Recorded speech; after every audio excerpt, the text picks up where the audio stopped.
There is one thing that all successful people have in common, is that they are good time managers. And the reason they are good time managers is because they recognize that time management is life management. It is personal management. I have never seen an example in the hundreds, thousands of biographies and autobiographies I've studied of successful men and women where the individual has not been well organized and efficient and valued and used their times well. Successful people, winners, use their time well. Losers do not. The core of time management, the axle around which the wheel of life turns, is goals. What are your goals? What is it that you want to be or to have or to do? What is it that you want to accomplish in the next 1, 2, 3, 4, 5 years? The top 3% in every field have goals. The balance of the population have either very vague goals or no goals at all. So the question you have to ask yourself is, who am I? Where am I going? What do I want to accomplish? And there are three major areas of goals that you have to think about. The first is your personal and your family goals. These are the reasons why you're alive. What do you want to accomplish for yourself and for your family? Write them down. Define them clearly. The second set of goals that you have to ask is your business, your career, your financial, your material goals. What is it that you want to accomplish in the external world? Where do you want to make your contribution?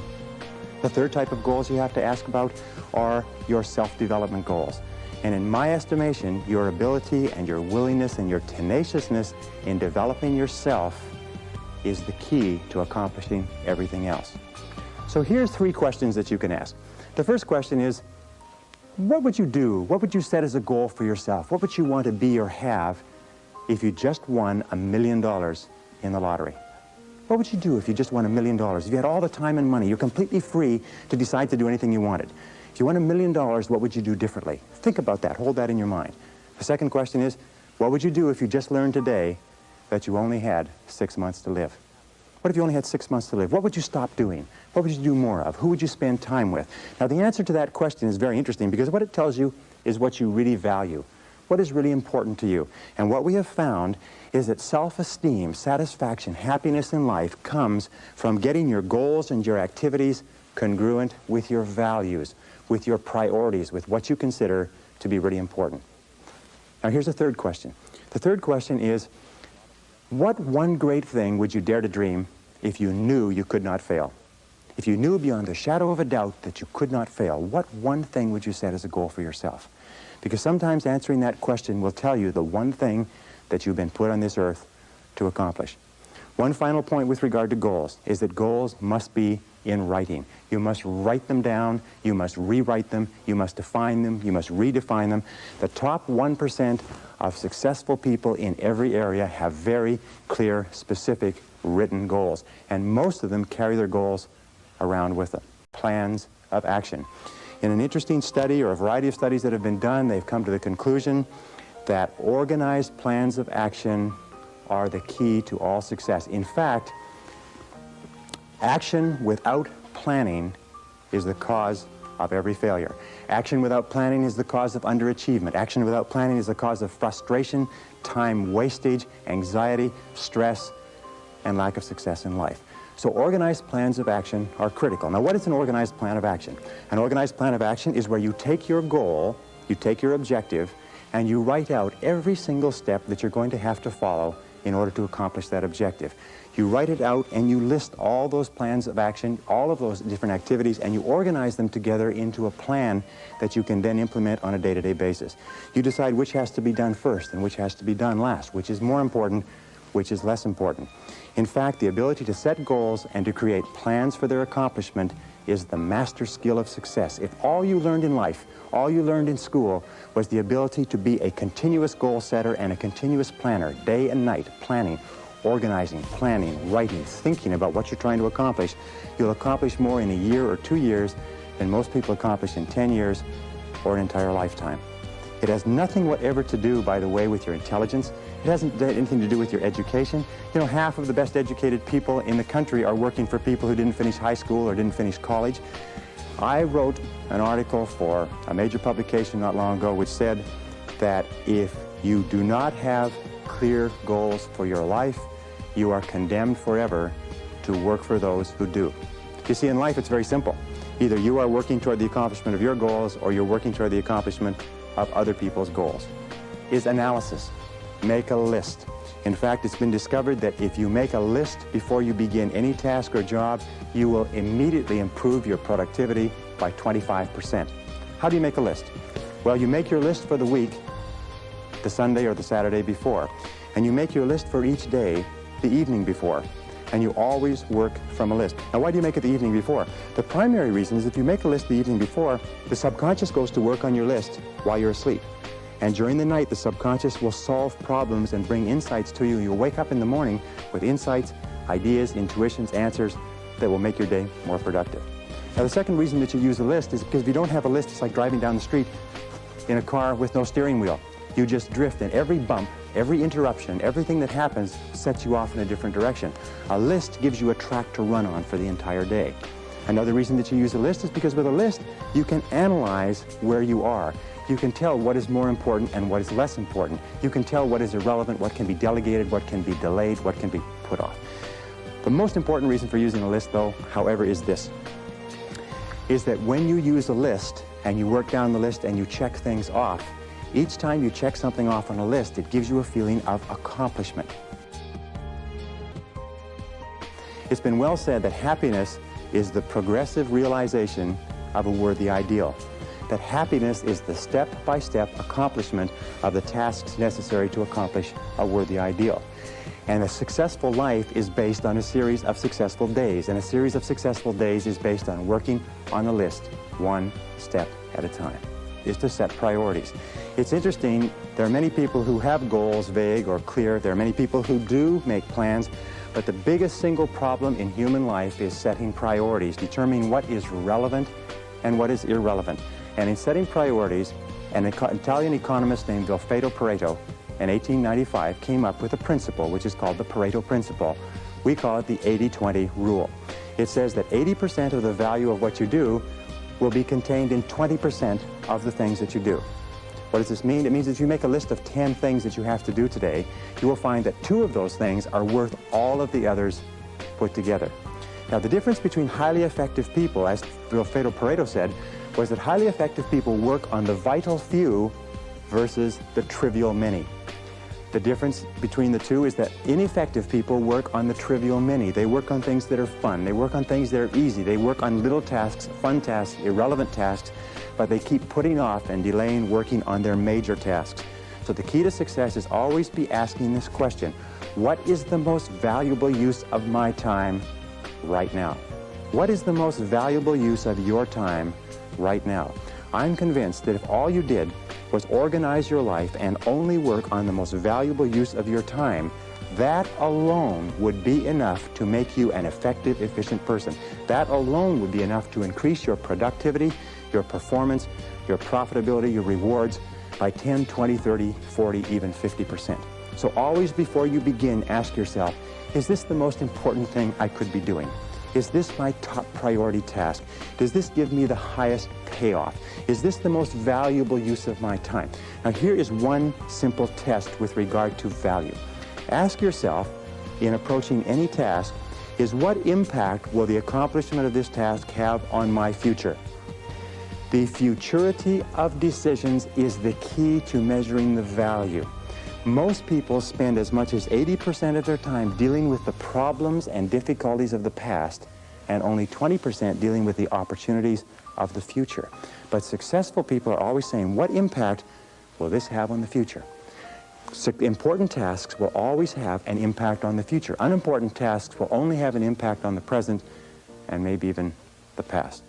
So I say, what is the most valuable use of my time right now, and what impact will this have on tomorrow, the next day, and the future? It's one of the key ways to keep on track with regard to priorities. Concentration, concentration, concentration. Many people come to me in my seminars and they say, well, I never learned how to concentrate. I can't concentrate. How do I learn to concentrate? Learning how to concentrate is absolutely essential to success. As a matter of fact, it is impossible for you to accomplish anything worthwhile in life without the ability to concentrate single-mindedly on one thing at a time and stay with it until it's complete.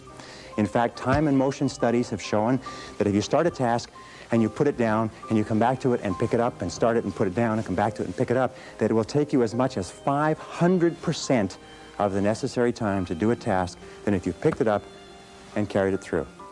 Alec McKenzie, great time management expert. Alec McKenzie calls this single handling. Once you have made a list of what you have to do, organized your goals, determined the highest and most valuable priority, then pick the most important thing and begin working on it and stay with it until it's finished. Now people say, well, if I stay with this task until it's finished, I won't get anything else done. That doesn't matter. If it's the most valuable thing that you have to do, it's the most important thing that you could be working on. Now it's a wonderful thing. When you concentrate and work intensely on an important task, it gives you a feeling of energy and enthusiasm. When you complete an important task, your self-esteem goes up. You feel like a winner. You feel great about yourself.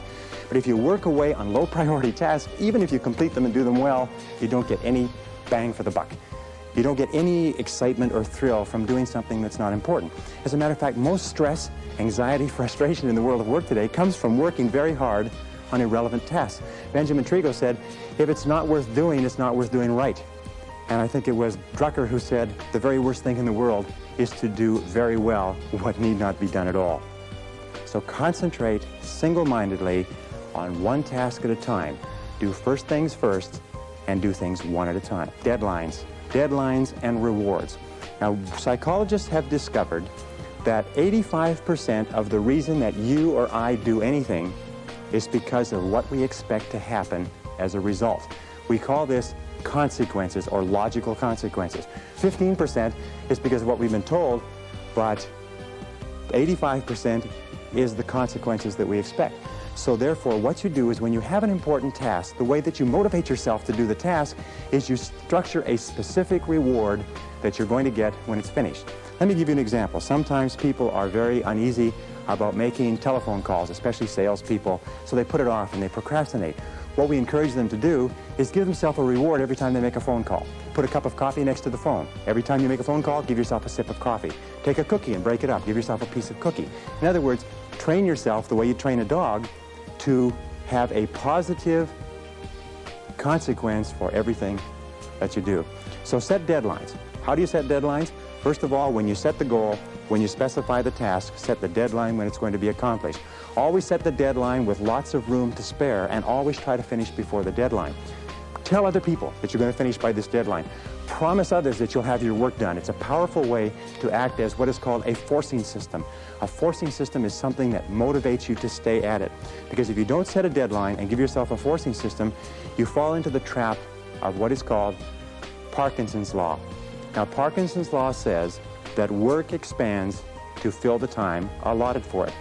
That if you have 2 hours of work to do and 8 hours of time, you will stretch that work over 8 hours. Parkinson's law also says that work contracts to fill the time allotted for it. If you have 8 hours of work to do, and because of an emergency you have to have it done in 2 hours, you will get it done in 2 hours. Highly effective people are always setting tight, stringent, disciplined deadlines on themselves so they get more work done in a short period of time rather than less work done in a long period of time. This is what is called the time log, which is writing down and keeping track of where your time is going. All effective people know where their time goes. Now let me tell you an interesting principle with regard to time management. It is this, is the more important you are, the more successful you are, the more you tend to measure out your time in minutes.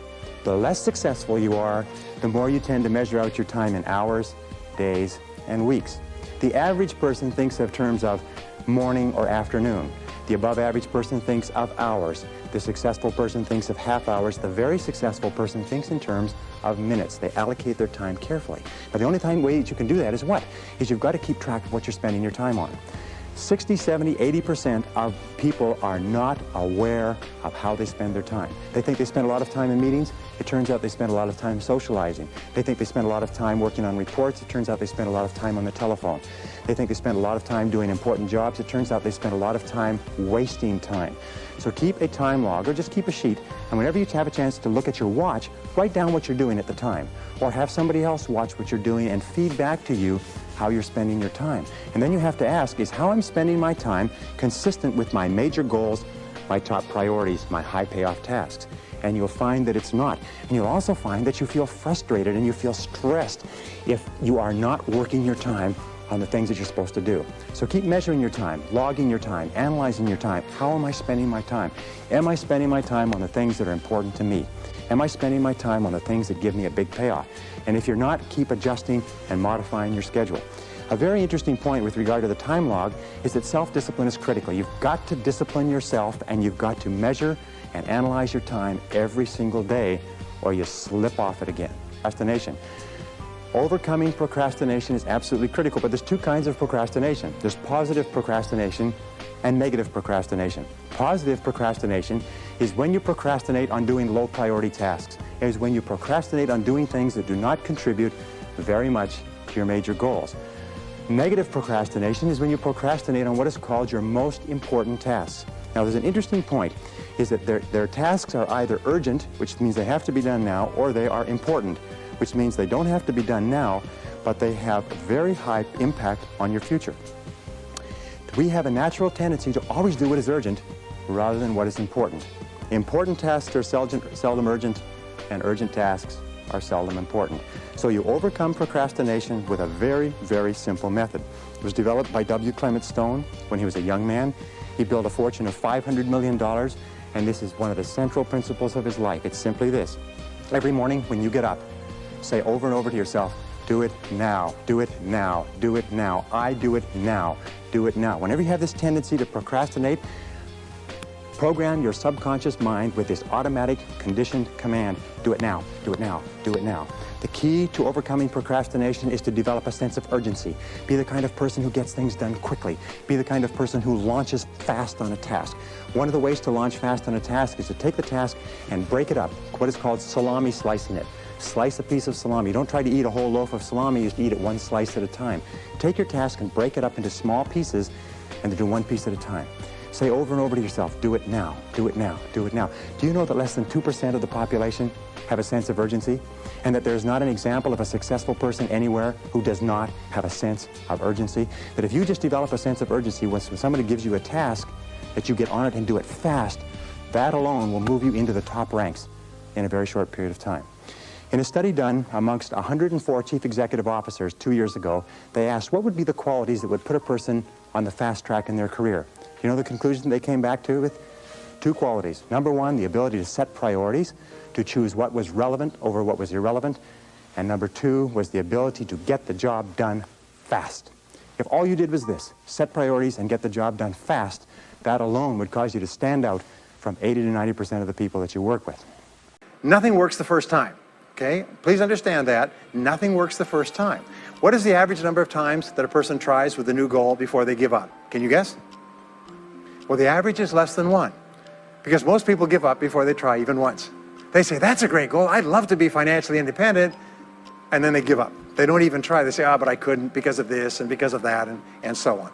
And then they move away to a wonderful place called Someday I'll.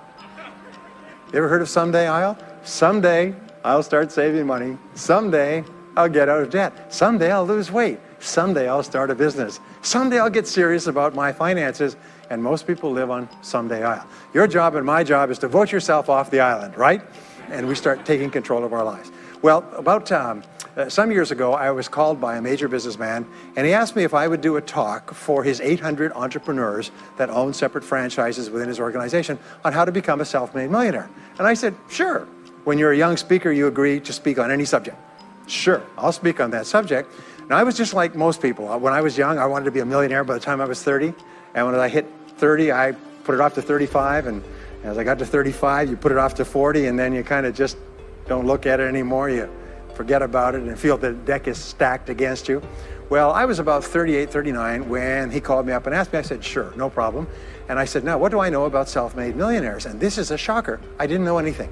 Oh, I knew that they had more than $1 million, but that's a real basic piece of knowledge, you know. So I started thinking, what do I know about them? So I began to study them. And that's when I found out that they've been studied so thoroughly. Is we know everything there is to know about them. They are a source of incredible fascination. And there's 50 years of research. So I began to read the studies and find out where they came from and what they did and how they thought and where they started and the decisions they made and the kind of people they were. One of the things that I learned, by the way, is that becoming a self-made millionaire is not the important thing. What is really important is the person you have to become a self-made millionaire. You have to become a totally different human being. One of my friends says that in order to achieve something you've never achieved before, you have to become someone you've never been before. And it's a really important insight, is the qualities that you need to develop, qualities on the inside to become a self-made millionaire, are incredible qualities that make you a vastly better person. Not only better in terms of character, determination, discipline, decision-making, strength, and so on, but they make you a far better person. They round out your character in a far better way. So the real payoff of becoming wealthy is not because you can eat more, because how many more meals can you eat? How many more clothes can you wear? But it's the kind of person that you become, and then the kind of people that you associate, the kind of life that you have. And so the things that we're going to talk about now, and I know that you're some of the smartest people in our country, so I'm going to give you these ideas very quickly, like dealing cards. What I found in my research is that there's a series of qualities that self-made millionaires have. If you have these qualities, your success is virtually guaranteed. And if you don't have these qualities, the qualities are learnable. Point number one is that all business or sales skills are learnable. All financial skills are learnable. If you can drive a car, you can learn any skill. If you can drive a car, you can learn the skill. Now, number two is you're probably only one skill away from doubling your income right now. You're probably only one skill away from setting yourself on the road to becoming a self-made millionaire. That turns out to be the case for almost everyone. And if you don't know what that skill is, maybe over the course of the time we spend together, it'll jump out at you. But whatever it is, you've got to find it out and go to work on it, because it is learnable. It's a learnable skill. People say, well, I've never been very good with money. Well, get over it. The fact of the matter is, you can learn what you need to learn to achieve anything that you want to achieve. So, the success secrets of self-made millionaires. Give yourself a score of 1 to 10, and if you are weak on one of these, it can be enough to hold you back. If you're strong on all of these, then there's no limit to what you can accomplish. The first is to dream big dreams. Dream big dreams. Practice what is called back from the future thinking and project forward. Develop a vision of yourself as happy, healthy, wealthy, thin. Practice what top people practice, which is what is called idealization. You project forward several years and you imagine that your life is perfect in every way. Imagine that you have no limitations. Imagine that you have all the time and all the money and all the friends and all the contacts and all the education, all the experience, and that you could be or have or do anything you want in life. If you could, what would it be? If your life were perfect in 5 years, what would it look like? How much would you be earning? How much would you be worth? What kind of a family life would you have? What kind of health would you have? What kind of car would you be driving? What would your life be like if you could wave a magic wand and make it perfect in every way?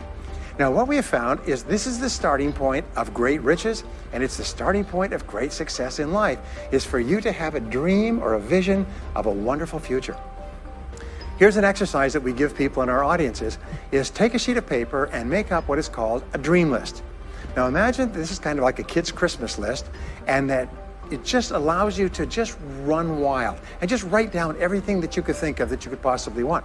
I had a friend who I taught this to, and he got so excited about it, he bought a spiral notebook, and he began writing. And he'd go through the newspaper, and every single thing he saw in the newspaper that was nice, he wrote it down as a goal. He ended up, first time through, with 330 goals. With the end of the month, he had 500 things that he wanted. The interesting thing was that his life exploded. He activated the law of attraction, and he began to attract into his life people, circumstances, ideas, resources, insights that began to move him toward the accomplishment of the goals and began to move the goals toward him. Number two is to do what you love to do. Whenever you find people who are really successful in life, they're people who do what they love to do.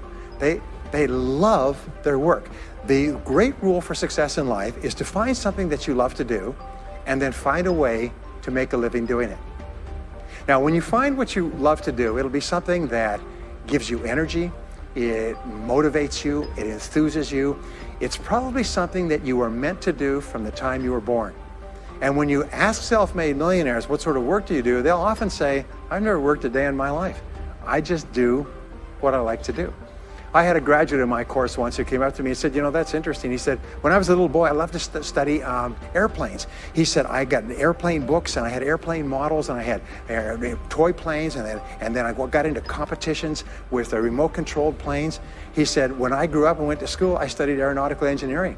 He said today, he said, I'm 35. He said, I own 3 companies. One builds small aircraft. Another one repairs and services small aircraft. Another one is in leasing and chartering small aircraft. He said, I've never worked a day in my life. He said, I've just played with planes since the time I was a kid. So one of the things that you can do is go back to the time when you were young, as a child between the ages of 7 and 14, before you discovered boys or girls, and what is it that you really love to do? And you'll often find that within that is something you're supposed to do as an adult. Number 3 is commit to excellence. Now this is really, really important, and I had a hard time with this as a young man because I was never good at anything. I was never picked for any team, and if I was picked, I was the first person cut. I got lousy grades in every class. I got fired from multiple jobs. I even got fired from a job pumping gas once. Can you imagine that? Being fired for pumping gas because you're no good. They came out and said, you're no good at pumping gas. How can you be no good? Little old ladies can pump gas. And here I was no good at pumping gas. Anyway, so I got fired. I went from job to job. And then I discovered that all people who are successful are excellent at what they do. You know the old question they asked Willie Sutton, the bank robber, why do you rob banks? He said, well, that's where the money is.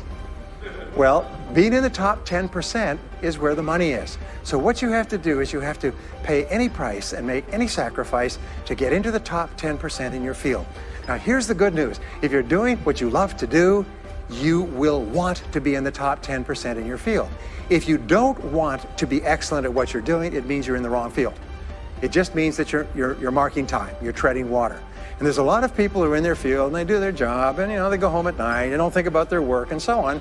And this kind of an attitude means that you have no future. You have a very shaky present. That crackling sound you hear is the ice breaking under your feet, okay? And you have no future because if you're not doing what you love to do and throwing your whole heart into it, you're just marking time. But everybody is designed so that there is something that you love to do that you can do well. And the fact that you love it means that you probably have the ability to excel at it. So make this decision to get into the top 10%. And let me tell you what changed my life. Here I was struggling in my late 20s, and I learned this. It was a breakthrough thought. Is that everybody's in the top 10% started in the bottom 10%. Everybody who's doing well was once doing poorly. Everybody who is at the top of your field today was once not even in your field at all and didn't even know it existed. What that means is that if you're willing to pay the price and work hard and make the sacrifices, you can get into the top 10%. Now, how long does it take? It doesn't take a week or a month. Most people are really impatient. And to achieve mastery in your field takes 5 to 7 years. People say 5 to 7 years. Geez, I'll be 5 to 7 years older before I start enjoying the big rewards. Well, how much older will you be in 5 to 7 years anyway? Now, here's an important point. Are you ready? The time is going to pass anyway. The time is going to pass. 5 to 7 years from now, 5 to 7 years will have passed. The only question is, are you going to be at the top of your field, or are you still going to be down there with the mediocre 80%? And the wonderful thing is this is nobody's better than you, and nobody's smarter than you. If anybody else is at the top of their field, it means that you can be at the top of your field. Just go to them and find out how they got there, because they started at the bottom. Now, it may take longer for some people and less for others, but everybody who puts one foot in front of the other and keeps moving eventually gets there. And that's where all the rewards are. And not only that, that's where all the joy in life is. When you're really good at what you do, you feel wonderful about yourself. You're respected and esteemed by everybody around you. You can write your own ticket. You can open any door when you're good at what you do. Because you get up in the morning and you know you're good. And that is more important than the rewards that go with it. To develop a clear sense of direction. Developing a clear sense of direction means that you need to become intensely goal-oriented. We find that all successful people are goal-oriented. There's an old saying, you can't hit a target that you can't see. You've got to know what you want in every area of your life.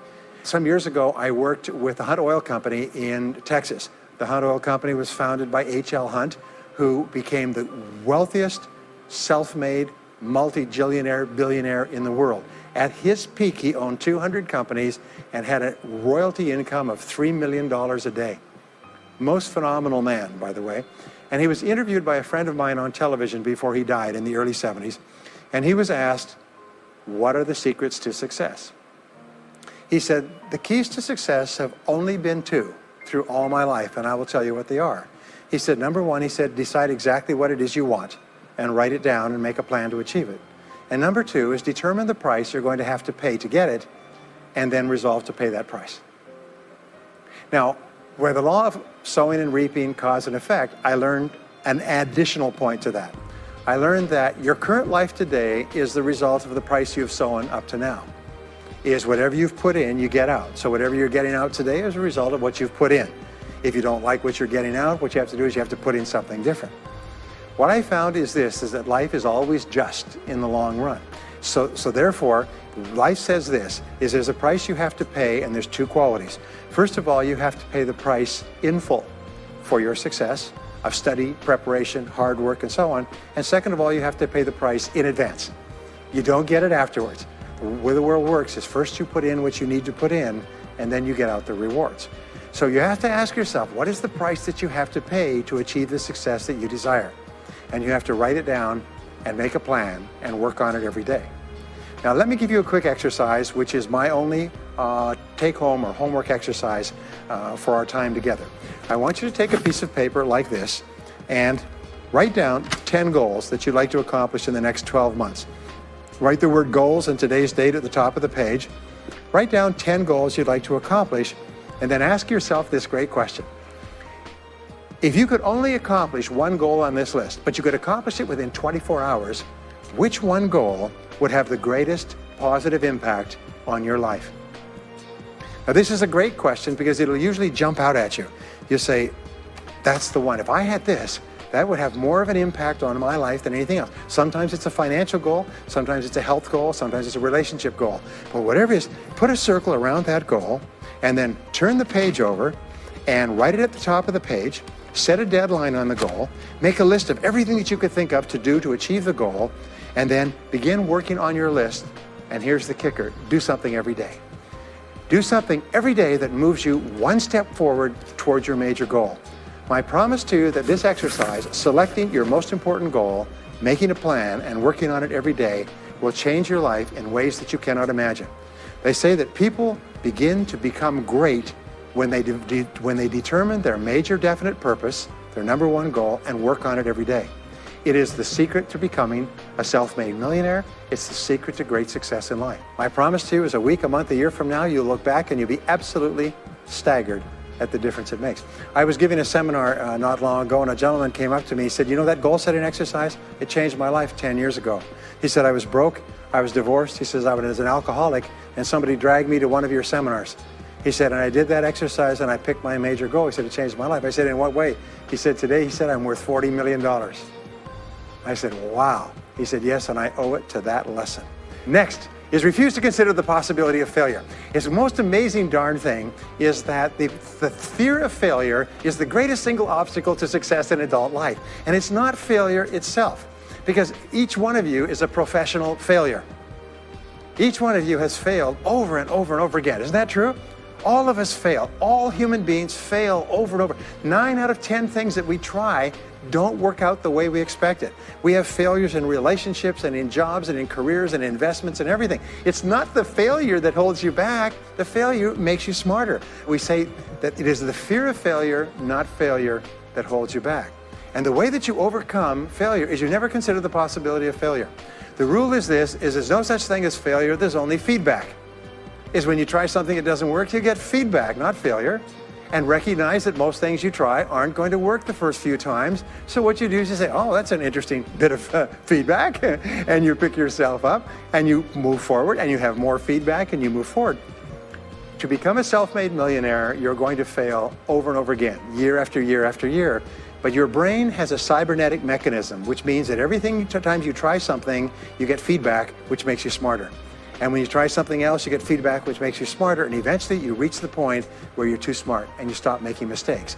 You start to do more and more things right and fewer things wrong. But you can't get there unless you have experienced the failures. Henry Ford once said that failure is merely an opportunity to more intelligently begin again. Now let me pass on one great rule to you, which has been discovered in interviewing self-made millionaires.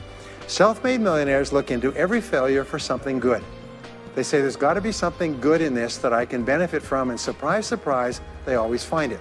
Second is self-made millionaires always seek the valuable lesson in every setback or obstacle or temporary failure, and they always find the lesson. Now, what do failures do? Failures whine and cry and think about what they've lost and blame their problems on someone else. Successful people say, what can I learn from this that will make me smarter next time? And my promise to you, those who seek find, is that if you go looking for a valuable lesson in the biggest problem that you're facing today, you'll always find the lesson. Here's another possibility. Your biggest problem today could be the biggest gift that you have ever received, because it may contain within it the lesson that will make you successful. If you stop thinking about what happened and who's to blame, and you start looking for the gift within your problem, sometimes it can transform your life. The next key is to dedicate yourself to lifelong learning. Now, what takes you from rags to riches is personal development, personal and professional development. In the 21st century, as Peter Drucker says, knowledge and skill are the keys to the 21st century. And the only thing that will be relevant, the only skill that will be relevant in the 21st century is the ability to learn new skills, because virtually everything you know is becoming obsolete at a rapid rate. Stephen Covey says that your current knowledge base has a half-life of 2 years, which means that half of everything you know will be irrelevant within 2 years. And 2 years from now, half more. So if you're not continually learning and upgrading your knowledge and skills, you're not staying in the same place. As Pat Riley says, the basketball coach says, if you're not getting better, you're getting worse. If you're not constantly learning, you're actually falling behind. So here are the 3 keys to continuous learning. Number 1 is read in your field 30 to 60 minutes each day. In other words, turn off the television, turn off the radio, put aside the newspaper, and just read in your field. The very best places to read, by the way, are books. Read books, the best-selling books written by the most successful people in your field, because books contain a wealth of riches that can enable you to function at a far higher level, to get much better results than you could before. So read 30 to 60 minutes a day. I've had people tell me, countless people over the years, that reading an hour a day has doubled and tripled their income within a year. The second thing you do is take every course that you possibly can. The courses and seminars that are available to you in your field that are given by professionals that are courses that have been developed over years and years and years. They have been tested and tested and tested. The person who is talking to you for several hours has spent thousands of hours learning their subject. They have dry tested this or done test runs with thousands of other people. When you take a course, you can learn enough information in 1 or 2 days, more than you could learn in 2 or 3 years or maybe even a lifetime, all distilled and put together. People say, I can't afford a course. You cannot afford not to buy books. You can't afford not to go to courses. Some years ago, I had a dentist, and he was a very successful dentist. I was recommended to me by a friend. And this dentist retired at the age of 53. And just before he retired, he sold his practice for about $2 million. Just before he retired, he told me why. He said about 8 years before, he had attended a dental congress in Hong Kong.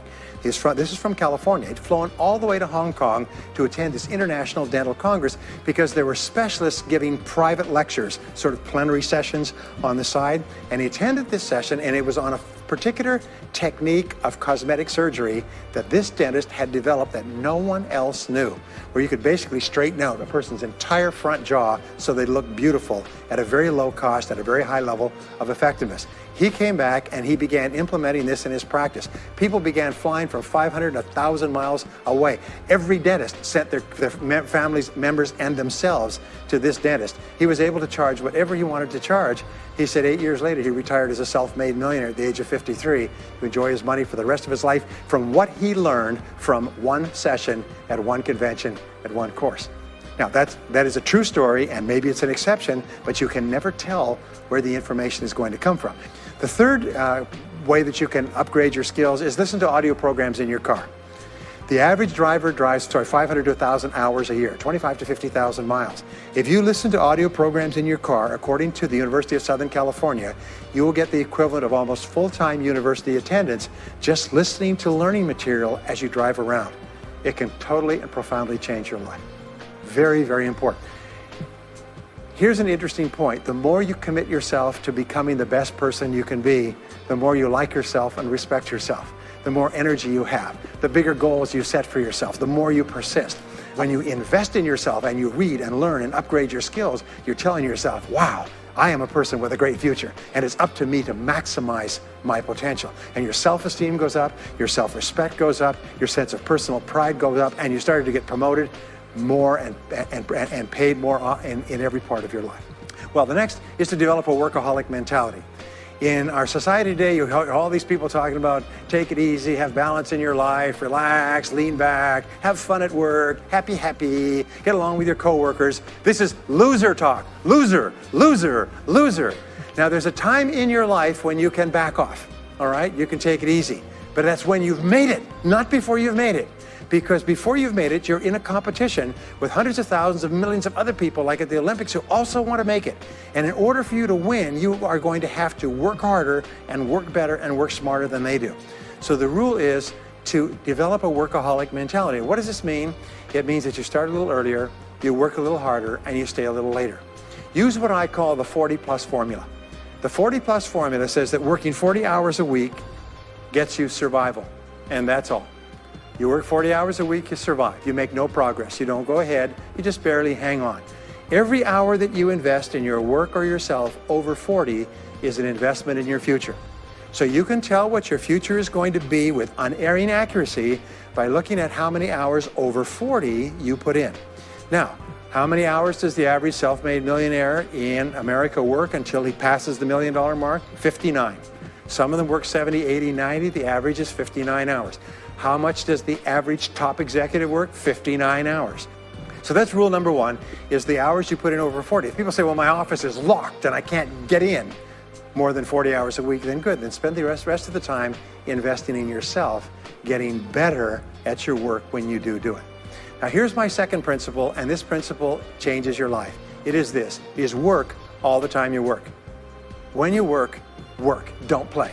Fully 50% of working time today is wasted, and it's wasted in idle conversation, personal business, family phone calls, surfing the internet, reading the newspaper, drinking coffee, long lunchtimes, coming in late and leaving early. And then the other 50%, you're scrambling because you're behind because you wasted so much time fooling around. Now you start to work, and you don't work on high priority tasks. You try to get rid of all the little stuff.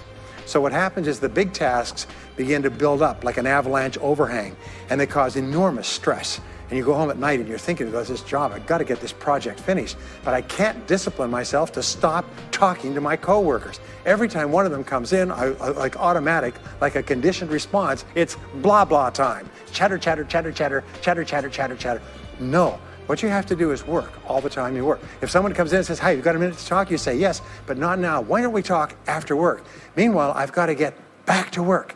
I'll tell you what, why don't you go down the hall and ruin his career? But don't stand here and ruin mine. It's really important. There's a great story of a little girl goes to her mother and says, Mommy, why is it Daddy always brings his briefcase home and he works in the evenings and he works on the weekends and he doesn't spend any time with the family? And she says, well, honey, you have to understand, Daddy can't get all his work done at work, so he has to bring it home. She said, why don't they put him in a slower class?